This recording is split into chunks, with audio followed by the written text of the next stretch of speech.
Hi everyone, welcome to MASH Math. We are studying chapter 14 statistics, exercise 14.1, question 6.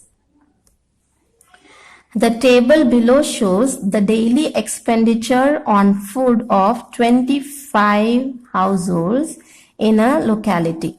So daily expenditure is given to us in rupees and number of households are there. So this is the data is given to us.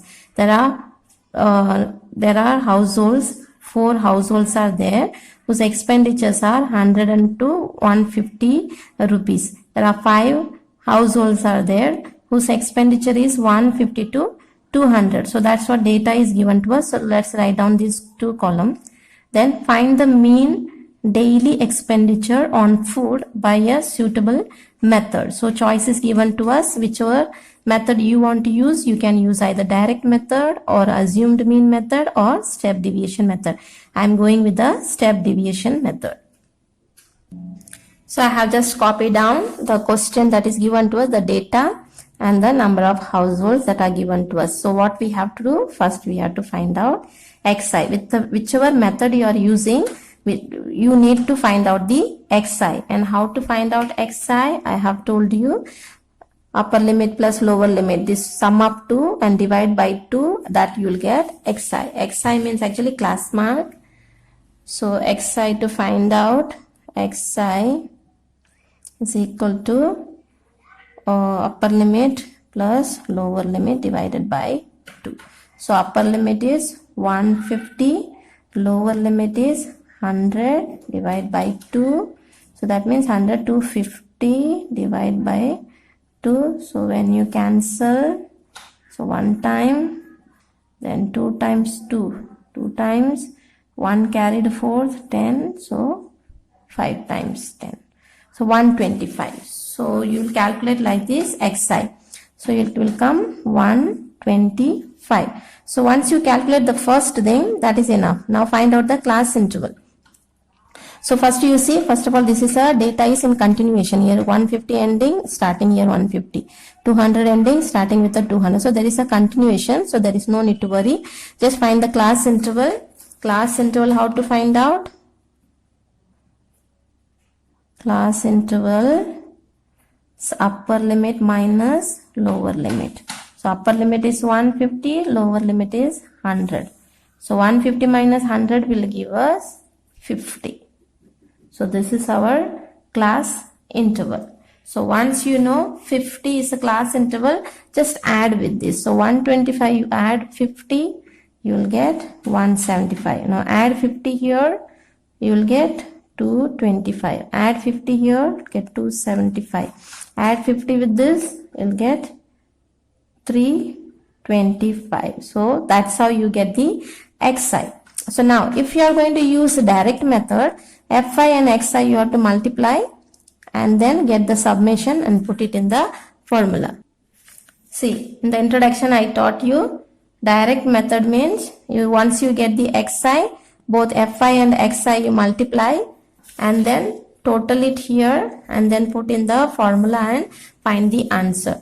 If you want to use assumed mean method also, I told you center value assume as a and then up in the xi you have to assume the a and then di you will find out. Di is xi minus a. So xi is this, with a you will minus and get di column. Then afterwards fi and di you have to write down and put it in the formula. But I am going with the step deviation method where one more column, you don't need a di, you can skip it out, you can go directly for ui, which is actually xi minus a divided by h.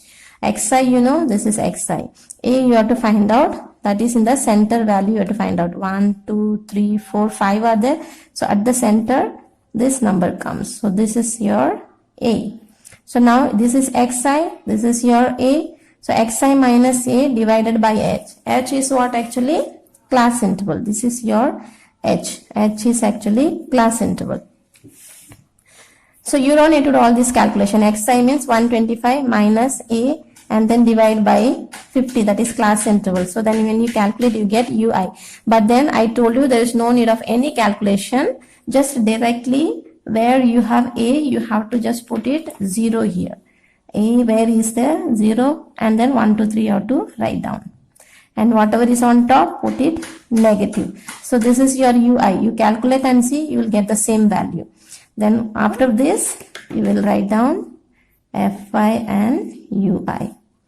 So fi and ui. This is your ui, this is your fi. So now calculate. 4 2s are 8 minus 5 1s are 5 minus.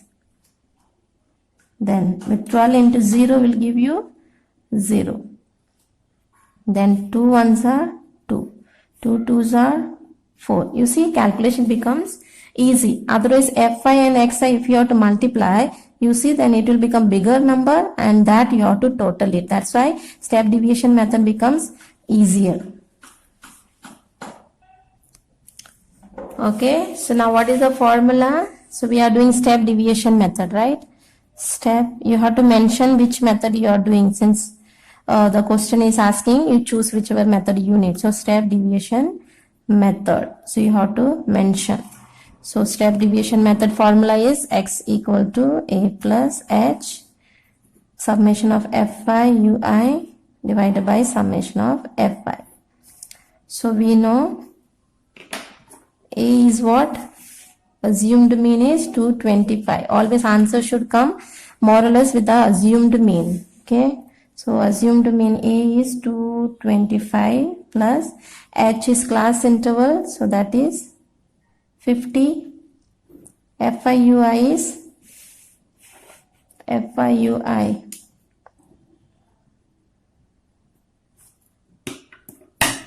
Here also FI. So when you total it, FI is 25. Here you total, this will be minus 8 and minus 5 will be minus 13. This will be minus 13. This will be 6. So minus 13 plus 6 will give us minus 7, because biggest number is minus. So let's put it here. So this is our minus 7. Fi is 25. So now 25, you cancel 2 times, you will get. So then we have 2 to 5 plus 2 7s are 14. But this minus is here, so it will be minus 14. So then you will get 2 to 5 minus 14. So then your answer will be 211. So x bar. So this is in rupees actually, because we have to find the main in daily expenditure rupees it is. So 211 rupees. So the answer is answer main daily expenditure. This is what we are supposed to find out. That's it. That's our answer. Thank you. God.